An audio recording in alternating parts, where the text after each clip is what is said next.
Darren Walker, welcome. Thank you, Suzanne. Thank you for that great welcome. I am so happy to be in London, where I have to tell you, as a boy from Texas, from small town Texas, I sometimes pinch myself. I still find myself when I walk into grand buildings like this, or Winfield House earlier today for lunch, I just have to pinch myself and say, it is I actually am here. And I'm actually meeting Suzanne. And I'm actually going to have this wonderful opportunity to get to know you better and have a conversation about something we both are very passionate about, philanthropy and culture and arts and all of the messiness of all of that, I hope. So thank you for the invitation, and thank you all for coming tonight. I'm deeply, deeply honored that you're all here. Wow. I feel that you took my words, but actually I'm going to throw it back to you again. I was lucky enough to hear Darren speak last night, and he did the most beautiful welcome, and he started off with hello, and the audience said, I'm going to leave it. Well, the audience didn't say hello. Let's be clear. The Royal Academy, the audience didn't say hello. Because you see, I grew up in the black church in the South. And in the black church in the South, when the pastor comes out and he looks out, he'll say, good morning. And we all yell, good morning. And I'm constantly in these very, very stuffy places, and I walk in and I'll say, good evening. And people will just sit there and look at me. And so last night at the Royal Academy, I think some of the Brits were like, who is this obnoxious man? Because I said, I'm sorry. I said, good evening, Royal Academy. But they did come alive. I mean, it took a bit, but they did. Don't you think? A little. But I will say this. Please, can you shrug off your day? Can you lean back in your chair? Can you imagine that actually you've just turned up at a dinner party, you found yourself sitting next to Darren Walker, and it's super intimate, and you're just like, wow, this is interesting. The biggest thing is please relax. I hope you enjoy this conversation as much as I will, and I hope that you do, Darren. So I want to kick off, and I want to jump straight in. The truth of the matter, you're very good at naming elephants, and the truth of the matter, my elephant is, who came to see me talk? They came to see Darren, they don't know who I am. And so I thought we would do this little thing where I would like to know one thing about you, and this one thing that I would like to ask you is, if we had all of your staff here from all of your organisations that you've led, what is the thing that they would say about you as to why you are such a phenomenal leader? Well, I'm not sure they would say I'm a phenomenal leader. Oh, I think let's they just would. start there. I think the thing that they would, well, let's just actually reflect on what they do say. You see, my trustees annually, I have a performance appraisal review, and I have an executive coach, and a part of that process is there is what we call a 360. So all of my direct reports and about a dozen people across the foundation and about a dozen people outside of the foundation receive an anonymous survey about my leadership. And that's all aggregated by this firm and my coach, and it's presented to my board chairman, and together we sit down and talk about how I'm doing. And so I can tell you empirically how I'm doing. So my team, and the amazing Juliana Woodley is here somewhere, and there she is, and she is worn out, and she looks divine and is energized even though she works 24/7.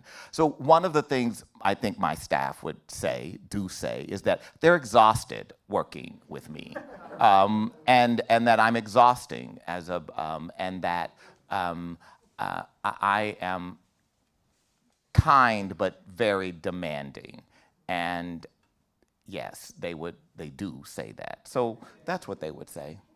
Okay, and what's the question you would like to ask? I would like to know why you are so passionate, because the passionate about the arts, passionate particularly about the position of Black women, which we have discussed. And I'm curious about your lived experience and why you are so motivated to move forward with this agenda. I think the truth of the matter is I don't quite know why I'm motivated, but I have mental health diagnoses and I have dyslexia, and actually I have really two choices. One is to go to bed and give up, and one is to keep going. And if I'm going to keep going, I'm all in. I love that. I think we have to be all in. And I think, thank you. Right on. I mean, I think one of the things that has happened at Ford is we talk a lot about our own lived experience and our own experiences. And so the issue of mental health, it's so interesting. Growing up, my mother had a horrible life. I mean, she was a poor black woman, sexually abused as a child. I mean, in the rural South, all the bad things that could happen. And when I was a boy, and I was raised by my mother, and my three sisters were as a single mom, but I never could understand. She worked so hard, but when she wasn't working, I didn't know what it was, but she was depressed. I mean, she was just depressed. And as a boy, I was a little kid. I didn't know that my mother had really a mental health issue. It's just, I mean, I think the poverty, the grind of, and the being in these violent relationships with men, and it just all took such a toll. And it wasn't until I got to college and I actually started to understand how normal this is, but how in our society there are such historic ways in which we stigmatize. And it's one of the things at Ford that we have done is to both begin to program on disabilities. I mean, believe it or not, 10 years ago, there was not a major foundation in America working on mental health or disabilities writ large, and which is shocking. I mean, there was a lot of philanthropy, but it was mostly from wealthy Americans who themselves suffered or their children had various diagnoses. And so there was a lot of, but no big foundation. And it was only when, you know, I wrote this essay for the New York Times about inequality, and I talked a lot about race and sexual identity and the ways in which in American society, and someone said, how could you do this and not talk about disability? How can you talk about inequality and not talk about disability? And it just opened the aperture for this internal introspection and reflection at Ford that's been really painful, because part of the thing that we did was to start with an audit, just an audit of our own practices and what we learned. Well, what we learned was we have no mechanism to recruit or even to name within the organization disability. That we make all sorts of extra efforts to encourage diversity in the American context, but that did not include disability. And it's really changed the organization, both that we made a $50 million commitment to fund disability rights, not just disability services, but disability rights and disability justice, and to name that. And then in our own practice, so in our people and culture, our human resources department, what are we doing? You know, how are we looking at this issue to destigmatize and make sure, the same way we say on the job application, we encourage people of color, people of different sexual identity, et cetera. Why not also say, and people with disabilities? I mean, and so it's been transformational for us as a foundation to take up this issue. And we had a town hall, and it was an amazing moment where a very senior member of the executive of the foundation stood up and said, I've worked at this foundation for 25 years and suffered from depression, and it's been hidden. I've been too worried about saying it. I mean, in front of the entire foundation, he said it, and it was such a moment for the foundation. He taught us so much because he's a very high-performing person. I mean, he's an amazing a person. He's now retired, but he was amazing person for 32 years at the foundation, and yet he suffered in silence, not wanting his colleagues to know something that is just completely normal. And it's like, I have a garden outside. I mean, let's talk about our lives. And so, good for you. And it's so interesting now that my mother is so much better and has really great medication, and of course, has a son who can pay for her Mercedes and her very nice lifestyle. It's a very, very different, world for her. And it's wonderful to see. Wow, thank you. Thank you very much. I think there's something really interesting in this idea of the things that we don't see. I mean, I want to jump into some other things, but I would say for me, this idea of disability, people don't see it. And that makes it quite tricky to navigate. Like, I'm very open about it because I hope that if someone watches this and they see me talking to you and they hear me talking about it, they know they can do it. Exactly. So that feels super important. But I don't want to stick on that. The thing that I'm really interested in, and I can sum it up around Darren in one line.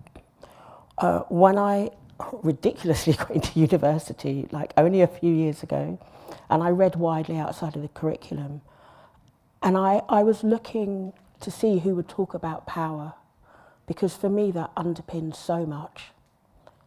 And the only person in the world, and if there's anyone in here who really knows me, I will just read and read and read and read and ask and ask. The only person with this level of power and influence that talked about power 10 years ago and made the link to inequality and then did a further step, was introspective and talked about all of the idiosyncrasies that come along with the world that we are in, the world of philanthropy, the world of giving, the world of arts and culture. The only person that named that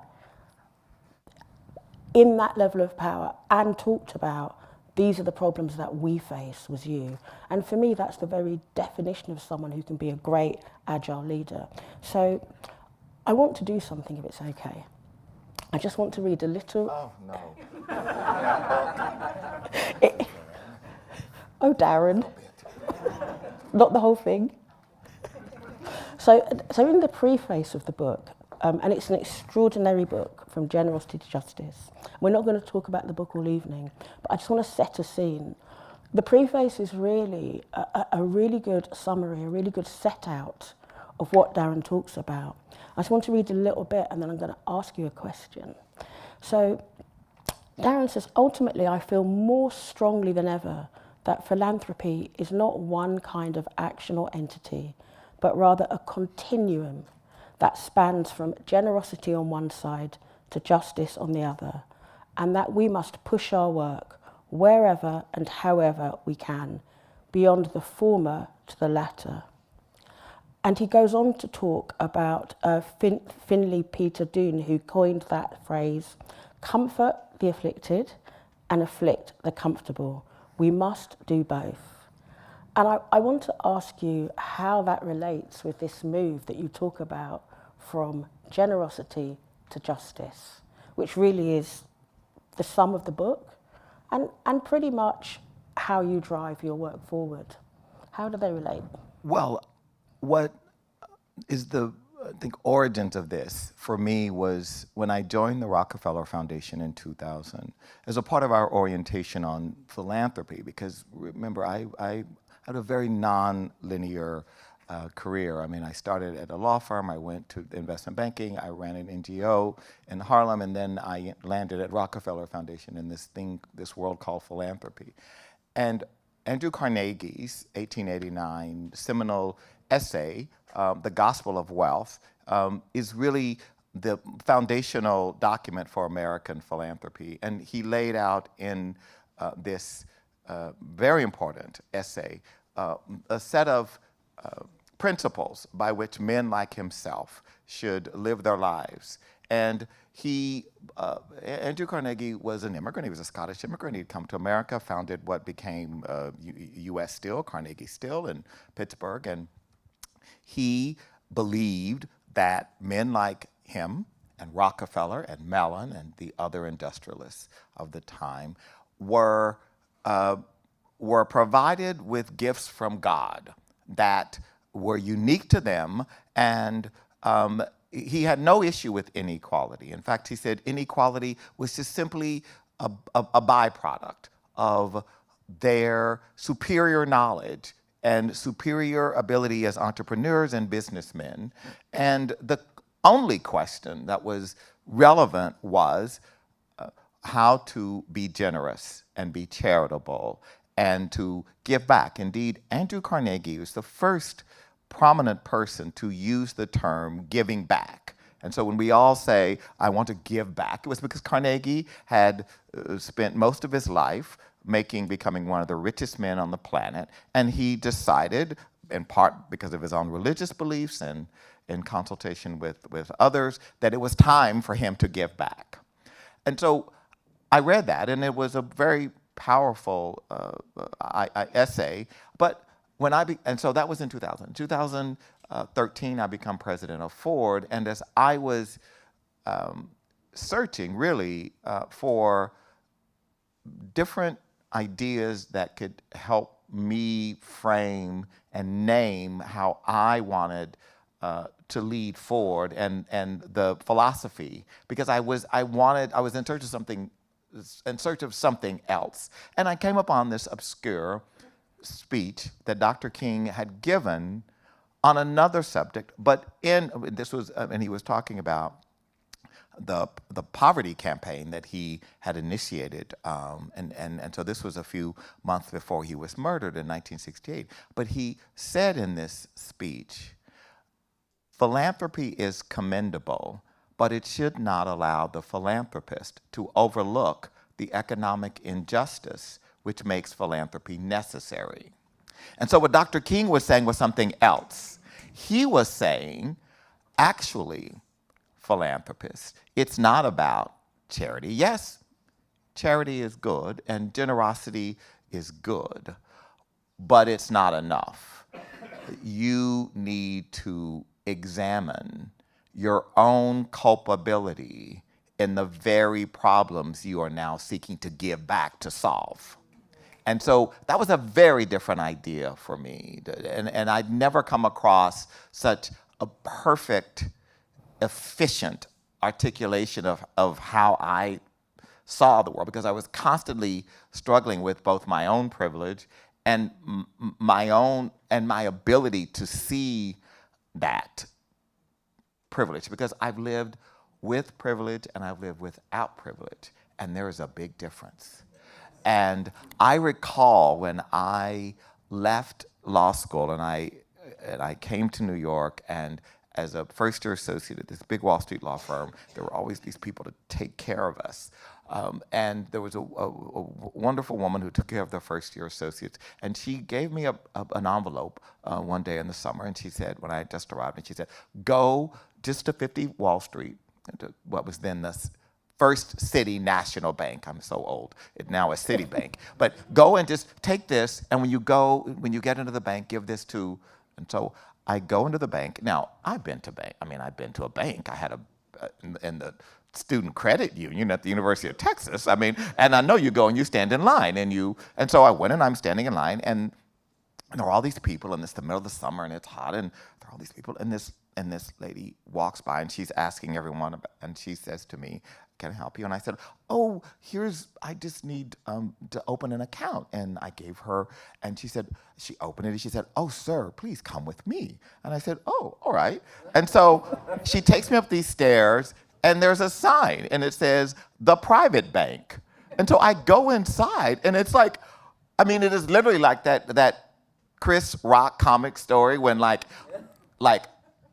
there's a bus going through Manhattan, and and it's a normal bus, and when the black people get off, it turns into a party, and people are popping champagne and are having a disco party on the bus, and then literally, so I literally walked into this bank, and they sat down, and she explained to me that I was eligible to be in the private bank. And I thought, what's a private bank? And then she started to tell me the benefits of being in a private bank. You can bounce checks, you can, she just went through, there's a whole litany of things that happen when you're in the private bank. I had no idea. I thought a bank was a bank. And this was my introduction to the world of private banking. And And it was like a metaphor for me coming to New York. I mean, I was a poor kid from East Texas, and so all of a sudden, you know, you're thrust into this world in a place like New York where things were already unequal and now are stratospheric in the inequality. And you just but my consciousness of that was profound, in part because I couldn't, even if I wanted to, and I don't want you, I couldn't get away from it. I mean, your mother calls you and says your cousin Buster is in jail, and we've got to get the bail money, and and all the things, or Uncle Eric died, and they don't have enough money to bury him, and the families, I mean, all of these things that happen to working class black people in America. Even though I'm living on Park Avenue and having a very nice life, I am very connected to that, and so it all for me in the book and what Dr. King says, because I wrote a piece, I've forgotten, in the Times about inequality and the threat of inequality to American democracy, and I talked about, I was at some gala and one of these parties that happens basically for most of the year, Monday through Thursday night in Manhattan. You can go every night, and I said at one point I literally felt like there were so many billionaires in the room, and everyone was having such a convivial, wonderful evening, but I felt like I was eating lobster on the Titanic. And it was just a metaphor, because the need to shake people up and say, do you see the iceberg that we are headed toward, is just something that I think Dr. King pushes us to say it's not about feeling good, which is a part of what happens, when you give. You feel good. You want, and we want to feel good. I just gave to this homeless charity. I just gave to this foster children's program. But what Dr. King is saying, that it's also about getting uncomfortable. And it's also about looking in the mirror and reconciling your professed values with your own practices and internalizing that. And that was really hard at Ford, because when we went on that journey, again, it was very hard for the organization, because things were revealed to us, because I demanded that we look in the mirror, and you learn all sorts of things. You learn that while your organization may be the largest foundation funding the reform of the criminal justice system in America, you also are investing through your investment office in the construction of prisons. Because the constructions of prisons, it turns out, in America, is a very profitable industry. And so you are confronted with your reality, and it's very difficult, because you have to reconcile these things, and so that's been a part of our own journey at Ford, that's been very uncomfortable for us. I think what's interesting to me is your honesty and your ability to reconcile, not just here in public, but in your work every day. Like, how do you manage to do that? How do you do that reconciliation with yourself? And how difficult is that when you are a person with power who possibly doesn't need to do that? Well, I think one of the reasons, I think there are probably lots of people who talk about power. I think part of the reason people who have a lot of power, wealth, and resources don't like talking about it, it does make people uncomfortable. But part of the reason, to be honest, I believe, again, this is my view, is that people know they have power and influence, and they know they are exercising it and using it. And what I ask is, what are we using it for? Right? And it's very hard to engage people, all good good-meaning people who are peace-seeking, progressive. I'm not talking about a certain part of the pie. I'm really talking about people who believe in philanthropy and are generous. But it's very hard. I was, a few years ago, actually that same essay in the New York Times that I wrote, where I talked about being on the Titanic, I also gave examples of the way it's used, privilege is used. And one example was in our country, in the United States, we have for elite colleges and universities, we have what's called legacy programs. And if you are a child of a legacy, you're given bonus points, if you will, in the admissions process. And legacies are 3 times more likely to be admitted than non-legacies with the same qualifications. And so I said to this group of very good progressive people, in the Hamptons a couple of summers ago, who all supported Barack Obama, and they considered themselves very progressive, we should end legacy programs. Not a one. Not a one. And just to be clear, the black ones too. No, yeah. So there were half the table were African Americans who'd gone to Harvard or Princeton, and they were like, "Oh hell no, we just got this privilege. We just got this privilege, and now you want to take it away." I mean, it is. How could you? I mean, this is like my mother. I'm going back to my mother. Poor Beulah. She only knew. No, my mother once, when she was, my mother had always dreamed of having this particular kind of a ranch house and whatever. And so when I was able to, I said, all right, well, go and buy your ranch house. And so we go, and we're sitting there, and I said, Mother, this house is just, it's not energy efficient. We need to look for an energy efficient house. It's just not. And she sort of looks at me and she says, why is it that when I get a chance to get my dream house, I get a lecture on energy efficiency?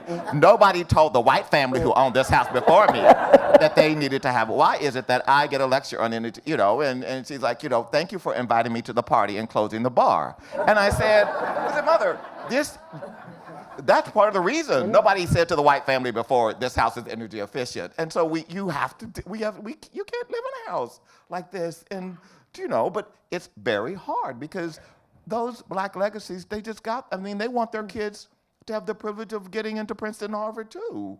And so, but this is my point about privilege. Where does it really stop? And where does the line between the rhetorical, which we American progressives have perfected? You will never find a person who can articulate justice and injustice more than a liberal from the United States of America. And though internalizing it in our own practices and our own lives, that's where it gets really tricky. Okay. I think you got a lot of agreement from the audience there. I don't think there was any dissent. I want to take a swerve. There's something I'm really interested in. So during the COVID-19 pandemic, you led Ford to issue a social bond of $1 billion to support the recovery and sustainability of non-profit organizations in the US. 73% of whom said they'd already seen a decline in contributions. How did you come up with that idea? And I guess also what I'm interested in, how did you bring everyone along that journey, your trustees, the teams, in order to enable that to happen? I mean, the hardest part, so the origins of it is, as I said, my career has been very nonlinear, but part of my brain is still the banker. And when, during COVID, we had a Federal Reserve policy in the US that basically, just basically made money free. I mean, the rate was less than 1% to borrow from the Fed window, and it just was. And so in a foundation, I'd always experienced this asymmetry. When the market would go down, people were out of work and bad things happened.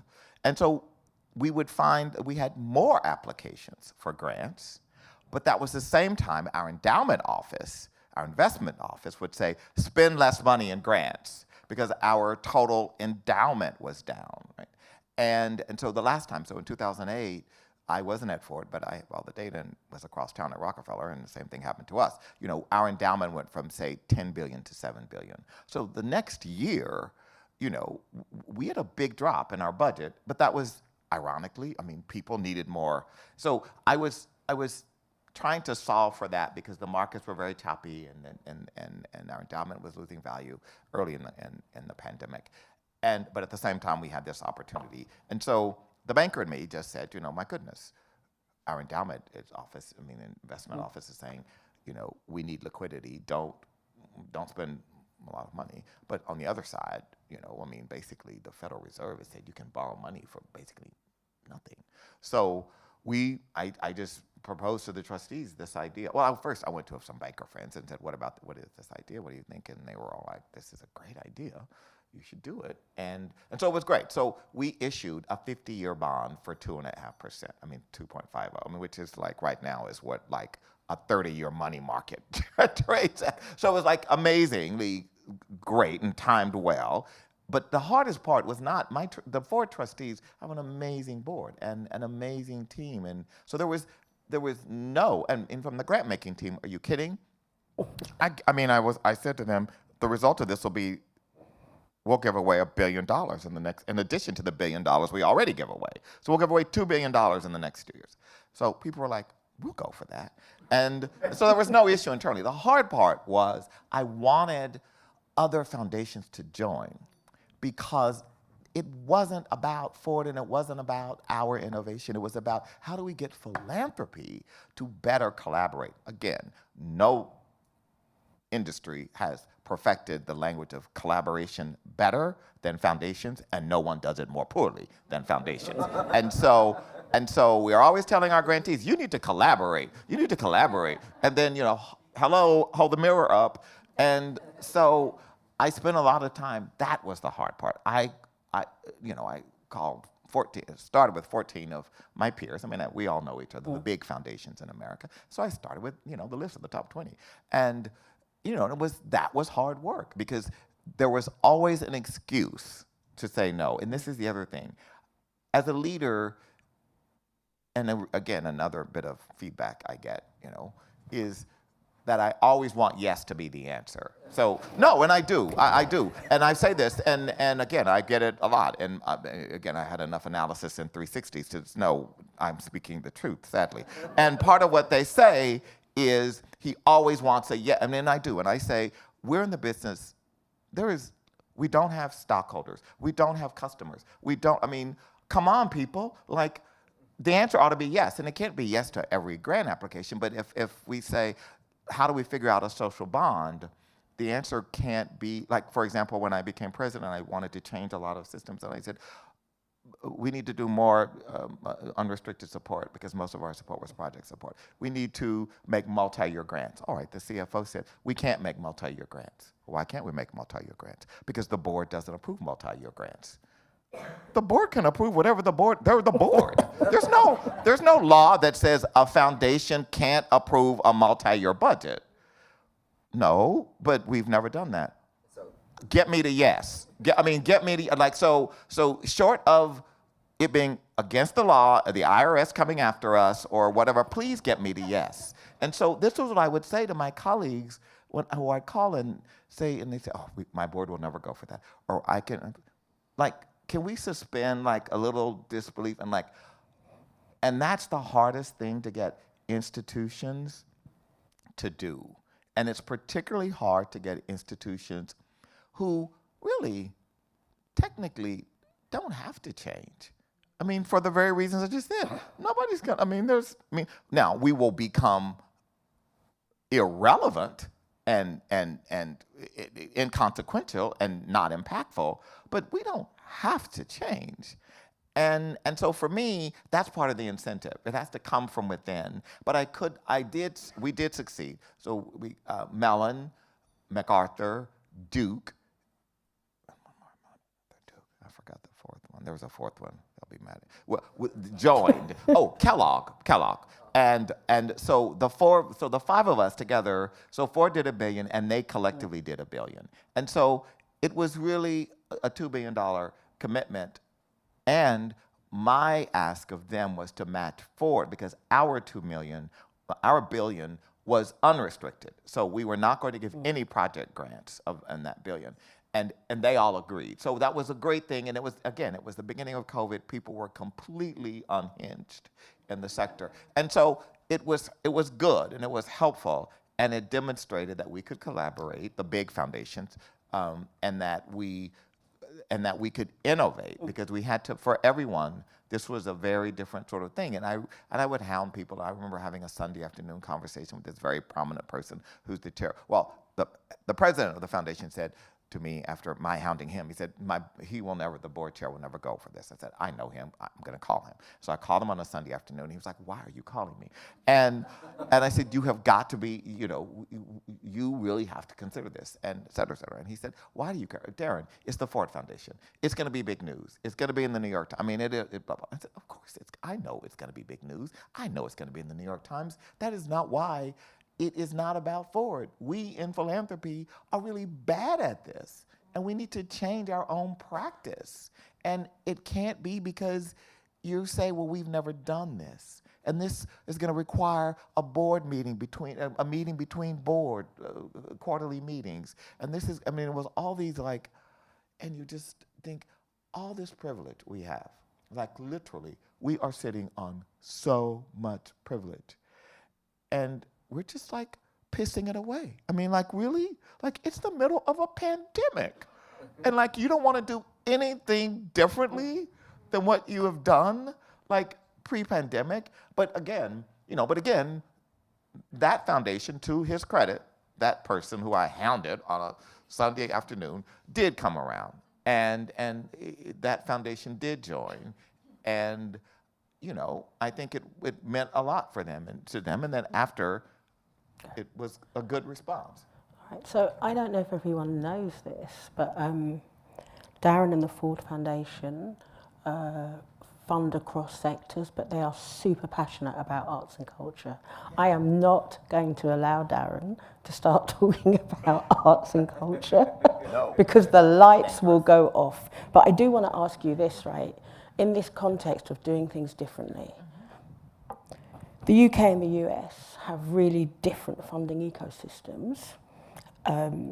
But in the UK, the Giving Report of 2022 demonstrated a drop in charitable giving to culture from 2% to 1%, and that's huge.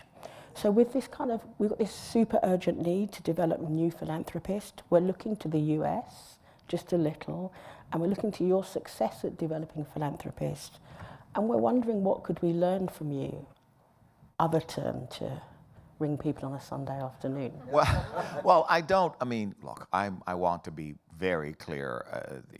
I'm not suggesting that the U.S. is a model. Because we have no public support for the arts. The city of New York, as a municipal agency, funds more arts organizations than the national government of the United States does. So we have no, there's very little public support for the arts to speak of. And so we have a very different model. But we too, in the US, just to be clear, have had a decrease in total funding. And because the largest, I read your report, and just as your report states, the largest portion of that goes to the wealthiest, most prominent organizations. And we have the same issue in the US. In the US, yes, the numbers are staggering, the amount of private giving, but when you disaggregate, it is mostly to institutions that serve the wealthy. Universities, elite universities, hospitals.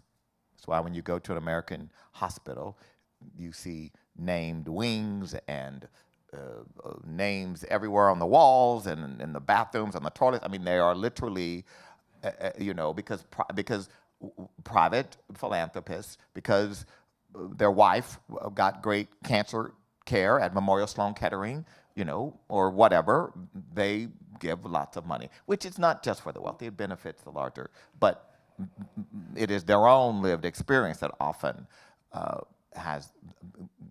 generates the loyalty to a great university or to a great hospital or to a great museum, which is why we've had way too many museum expansions and naming opportunities pilfered away on buildings that didn't need to be built, and why we have empty theaters and things now that American theater is in a crisis. So what I would say is there does need to be, and in fact, at lunch today with our amazing American ambassador here to the UK, Jane Hartley, we talked about how the sort of cultural ethic that compels wealthy people, and particularly new wealth, to give, and not just to give to what is the easiest thing to give to. And so we talked about models in the US, because the reality is, depending on the industry, there are different motivating factors and incentives, right? So if you're talking about, and again, in the US, there is a lot to learn in this regard. If you're talking about new Silicon Valley billionaires, hedge fund, private equity billionaires, they're very competitive. And, you know, whether we find it distasteful or not, there is a strategy.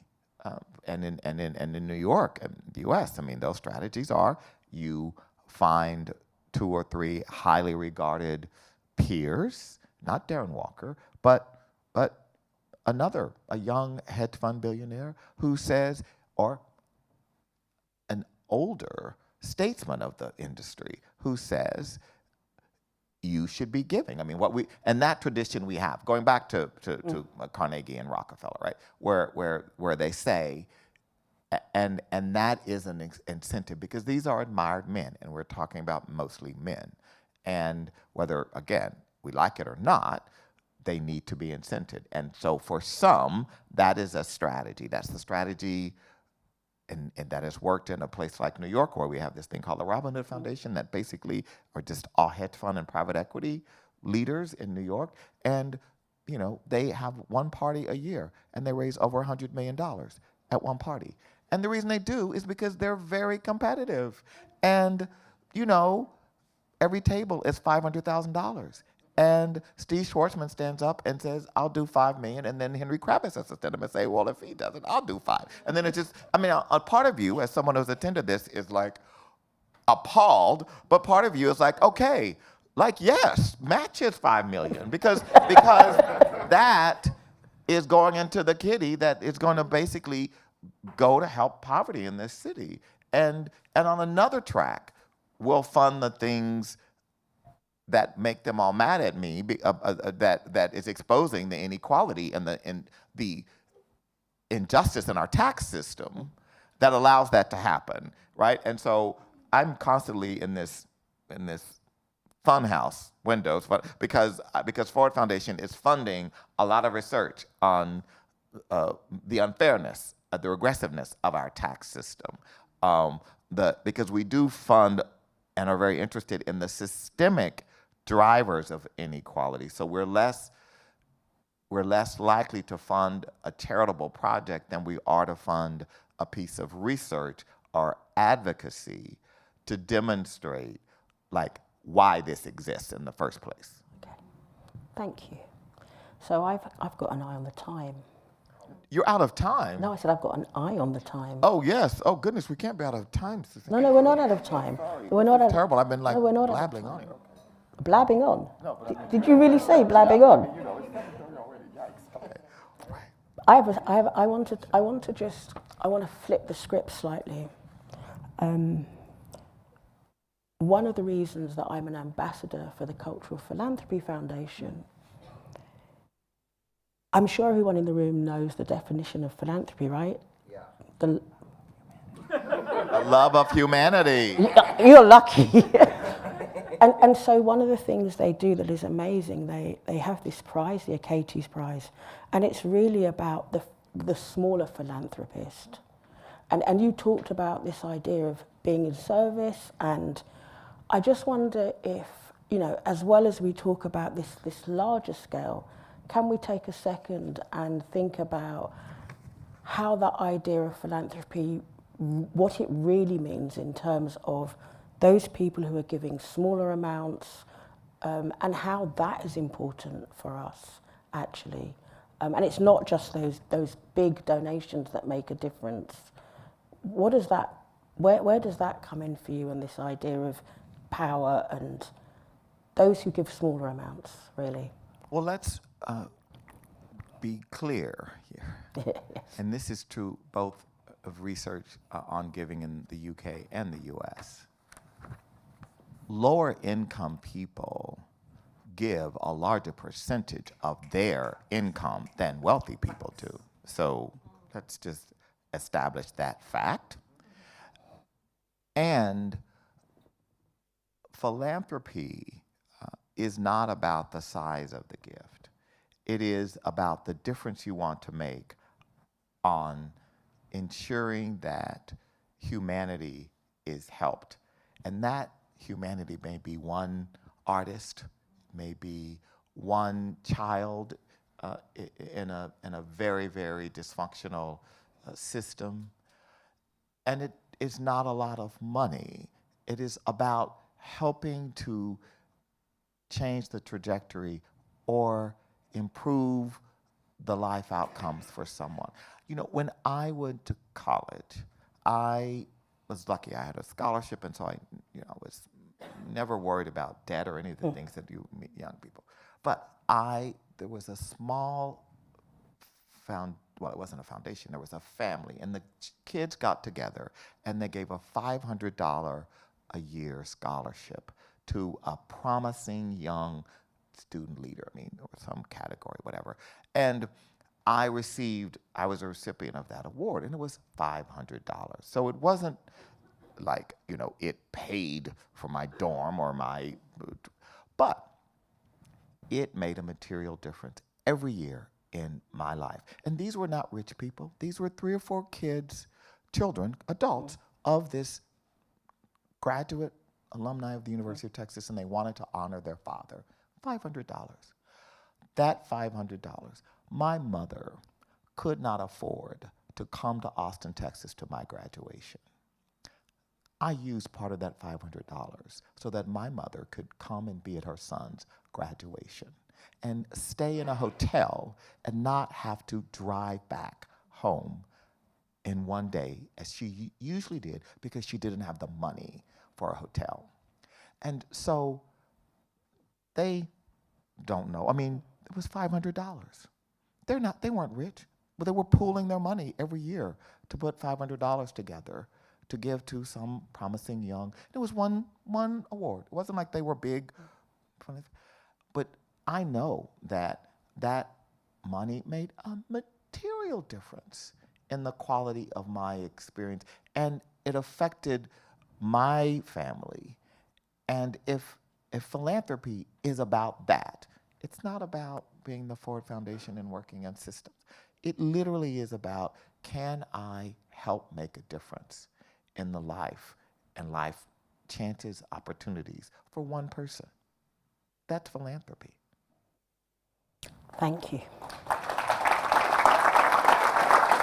So, I'm going to ask my bosses something. Can everyone else shh? Una, can we sneak one more question, and then can we have one question from the audience?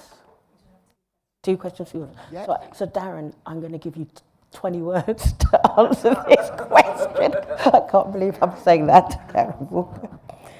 Can you offer, given what we've just said, right, can you offer some thoughts about how foundations can lead the change to support cultural organizations to instill a culture of philanthropy?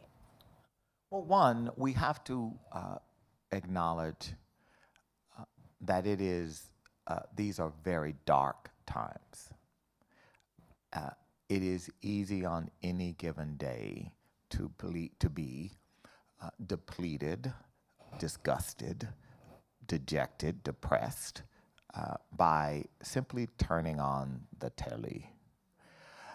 And yet, particularly for those of us in philanthropy, we're in the business of hope.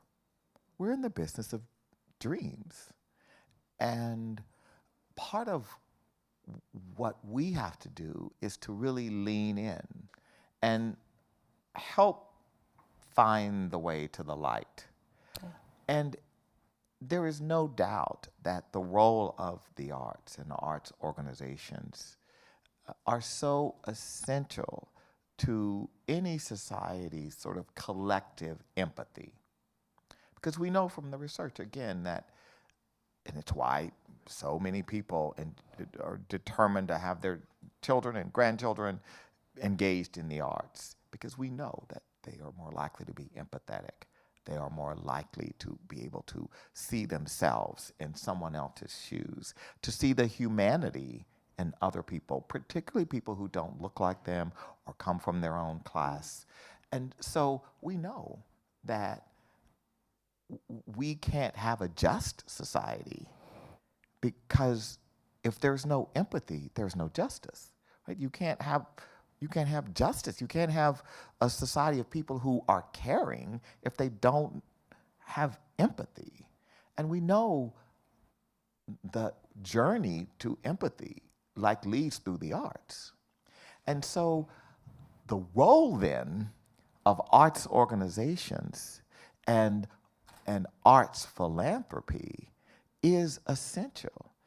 Again, unless you're living in an authoritarian regime, which is a place where actually free expression and all of the things we care about are actually constrained, right? We know, because the authoritarians hate the idea of free expression.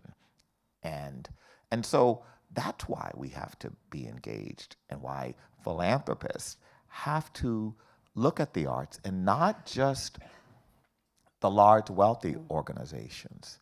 We have a very clear sort of what we call equity lens at Ford in our grant making. And that, again, it's very challenging, because in our US program in the arts, generally, on our core program, and discretionary, we do lots of things innovatively and whatever, but in our core program, we don't fund large arts organizations, because our equity analysis leads us to fund smaller organizations who don't have wealthy boards, who don't have the networks, the development officers, and those sorts of things that help them secure funds every year.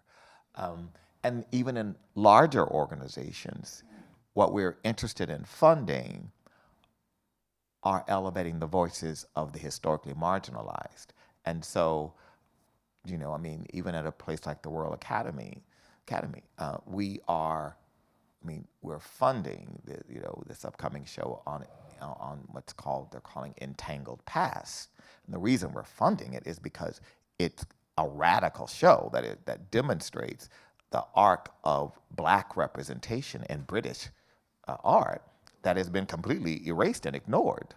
And so the opportunity to have the first of its kind catalog and to do all of this research that actually demonstrates that, just like in Manet's Olympia, she's right there. You just you've just ignored her for all of these years, focusing on that woman on the sofa. And so, this sort of thing, we're very interested in the stories, the narratives, and we need to encourage other philanthropists to see that, and to see the organizations who are on the front lines, who are often small organizations, $500,000, $1 million a year budgets, who, when they get a grant from the Ford Foundation, it is far more impactful than the Metropolitan Opera getting a grant from the Ford Foundation. Thank you. I can see that we're almost at time. One question. I've got a question. Wow. Right, we have wow. one question. Let him, please, your question. Wow.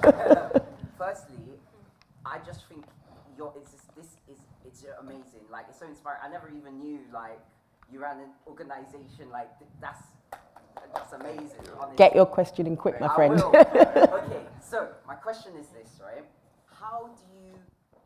Wait for the mic. I can hear you. Okay. Thank you for that. Thank you. Hello. So, how do you, like, especially like internally, how do you battle the constant systemic inequality of the world when in charge of like such a big, well-known foundation with so much capital at its disposal, with all of the resistance of life, like from the micro to the macro of like this world and the injustice, especially kind of post 2020 with all the, you know, all of the stuff I know coming exactly to light. what you're saying. And this is, it's interesting because I was once interviewed, and this very nice interviewer, she said, you know, I've asked around, and you know, one of the things people say about Darren Walker is that he's a very happy person who is just sunny, optimistic, and happy person, and this is part of his superpower. I was like, and she said, why is that, and how is that? And I had to say to her, please don't be mistaken. It is, and again, I'm putting myself, I'm just saying what I said to her in the context of the United States. Every day, I have to calibrate my joy and my rage. Every day. And you have to live, I mean, my experience as a Black queer man, you must learn to manage that at a very young age. I had a teacher in the 4th grade who said to me, because this other boy in class called me a sissy, and I slugged him. And so we started rolling around on the floor. And so, you know, Mrs. Majors, that was her name, Mrs. Majors grabs me and she says, go and wash your face. And, you know, my buddy, I'm a disaster, and I'm already a mess anyway in the 4th grade. And so she comes back and she says, come to my office and my room. And so she sits me down in her classroom and she says, I have to say something to you. You have to control your rage. You are so angry, and you know, all sorts of problems at home and whatever, but she said, you have to control your rage. And now what she said was so helpful to me. Recently, I was telling the story, and this person said, oh, that's just so racist. But she said to me, you have to understand, little Black boys who can't control their rage get into trouble. Bad things happen to them. And it was, I was in the 4th grade. No one had ever said something like that to me. And it was such a moment. Like when I wrote an essay about Mrs. Majors. A woman did a journalist did a story on prominent people, and they're the teacher who changed my life. So Oprah, all sorts of people were the teacher who changed my life. And my essay was on Mrs. Majors. And part of it was because she really helped me see that I had to have more control of my anger and my rage about the things that I was seeing that made me angry. And it was something I often find myself with Mrs. Majors on my shoulder, because you find yourself in these moments where you are literally so enraged, but you're responsible. You're the president of the Ford Foundation. And so you have to project both of those things in the best possible way to be effective. So it's not, for me, about the result, because there have been so many opportunities I've had where I could have taken a different road, shall we say, and take the high road and always manage that anger and that sense of just being enraged with a way to actually be effective. Because ultimately leadership is about being effective. And if that's your North Star, then you manage accordingly, and you understand the room you're in, you understand the context, and you still keep your eye on the prize, which is being effective.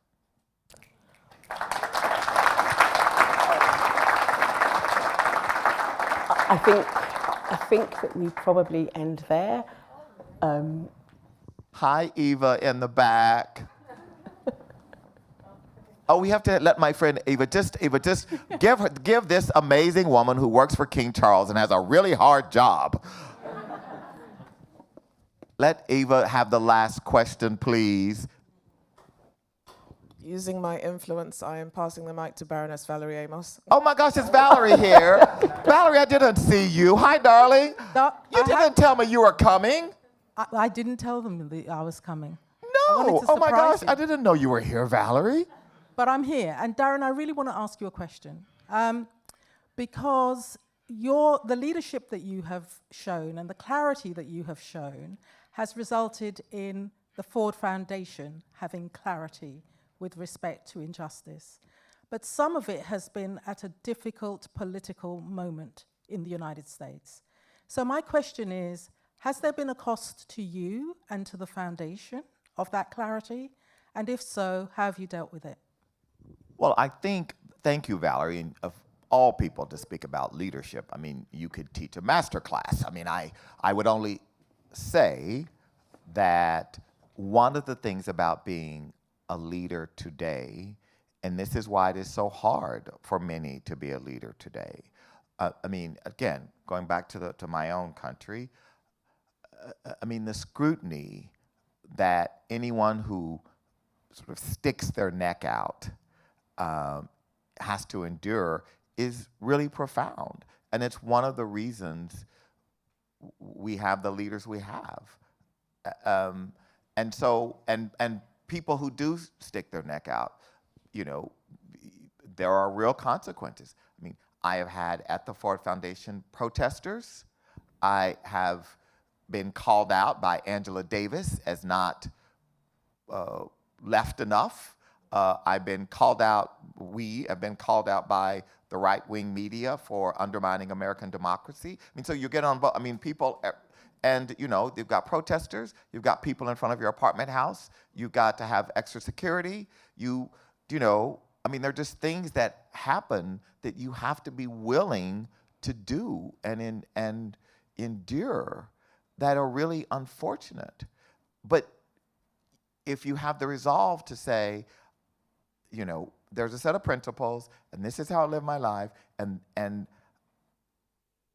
these are the consequences. I mean, because of security, I cannot walk in the front door of the Ford Foundation anymore. I mean, I love walking in the front door of the Ford Foundation. There is nothing more pleasurable than seeing that huge Kehinde Wiley and seeing that garden and all of that we have. Well, I can't do that. And there are things, I have a beautiful apartment, with beautiful windows that I can't go to. And you realize that, you know, these are things that happen in your life because you might take a position that have consequences. And so but you know, you have to charge ahead. You have to be true to those values and be prepared for the consequences. So I really, Valerie, I think, you know, all of us who take on the responsibility and accountability, as long as we can be true to ourselves and we can look in the mirror and say, yes, I may have and I've had this recently with some of my staff, I may have disappointed you, but I feel I have been consistent in sharing with you my worldview, my take on how I, as a leader, ought to comport myself in this moment, and how we as an institution should chart a path through this challenge, this dilemma, this problem. And that's all I can do. Thank you, Valerie.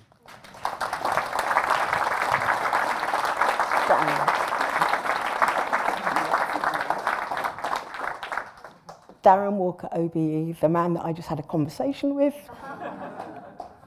I can feel the love from the audience. I hope we're still loved. We're 4 minutes over. I'm going to hand over to Una. I just want to say thank you so much. Thank you.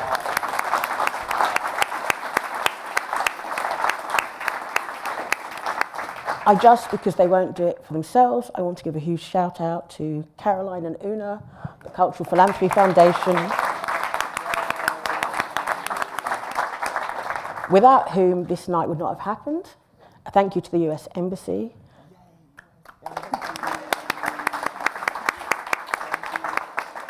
I'm going to give a sneaky thank you to Juliana. Yes. She knows what I'm going to do, even though she's a Chelsea supporter. But mostly, Darren Walker, thank you so much.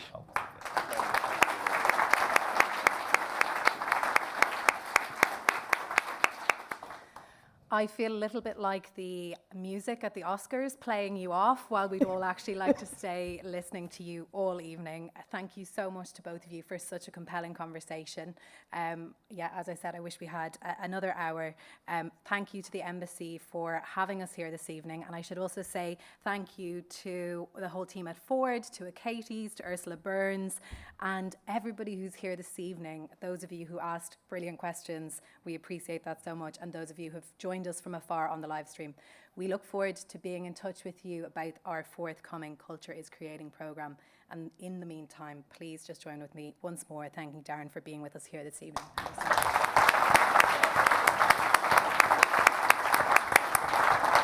Thank you.